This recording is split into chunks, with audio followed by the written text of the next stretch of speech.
As the mornings get crisp and cool, there's something comforting about lighting up the wood heater, hearing the crackling of the wood, smelling the warm aroma of the coffee brewing.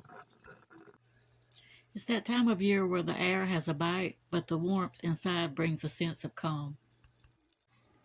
But with these cozy mornings comes the reminder that winter is just around the corner and it's a perfect time to start preparing. For me, that means heading outside to take care of a few things, like cutting away some overgrown sweet potato vines from around my wildlife pond and fountain.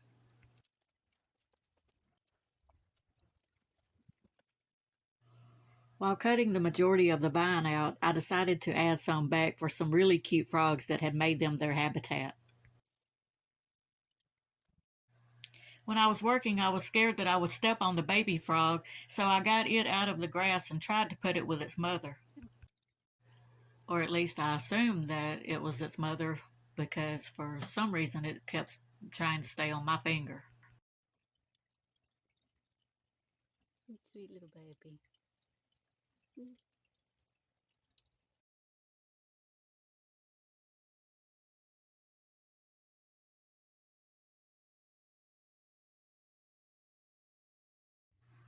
This is the root that came off the sweet potato vine that I pulled from out of the fountain. And since I can't stand to waste, I will probably let that dry out and add it to a basket or something later. Now for repotting, I'm going to take this 3/4 inch drill bit and I'm going to drill some drain holes in the bottom of this plastic container that I had got from Dollar General back when they had the summer, it was the end of summer sale. I like the big container like this because not only will it hold a lot, but it has the handles on the side, which makes it easier to carry plants indoors. It's hard to find actual planter pots with handles that aren't too expensive. And not bragging, but I only gave $2.50 for this one, being that it was the end of summer sale. Next, I took 2 pieces of what some people call dog wire that I got from Tractor Supply, and I just connected them together by bending one end of the wire and looping it over the other end of the wire.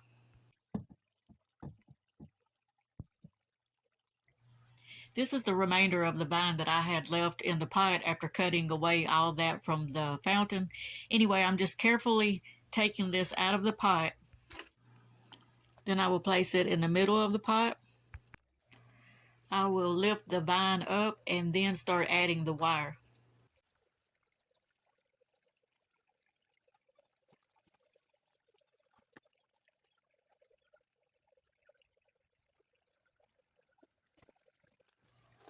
Now I will add soil to secure the plant, and I'm using garden soil because that's all I had, but if you rather use potting soil, that's fine also.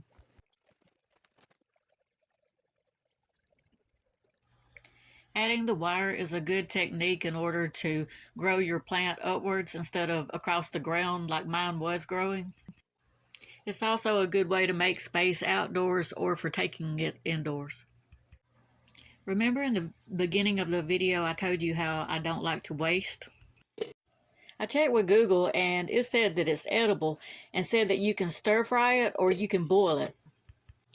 That being said, my dogs love it when I boil food, like different ends and pieces off of, just say, squash, off of greens, potato peelings, it doesn't matter. I just put it in a pan and I boil it and I pour it over their dog food.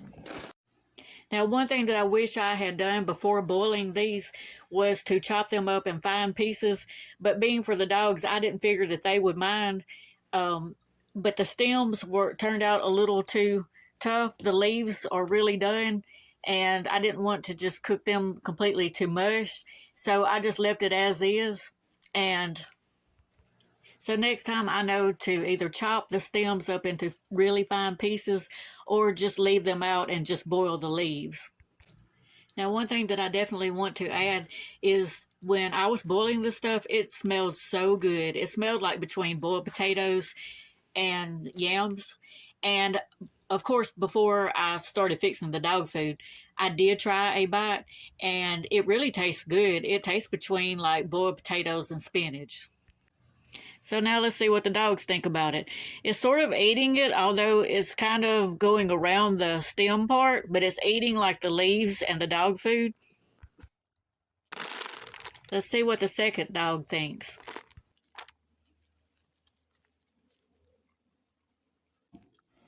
And the third.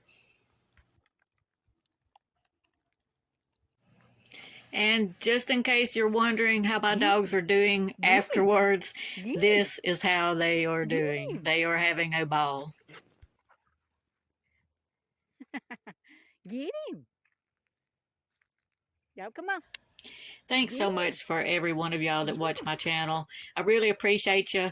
And until next time, see you later.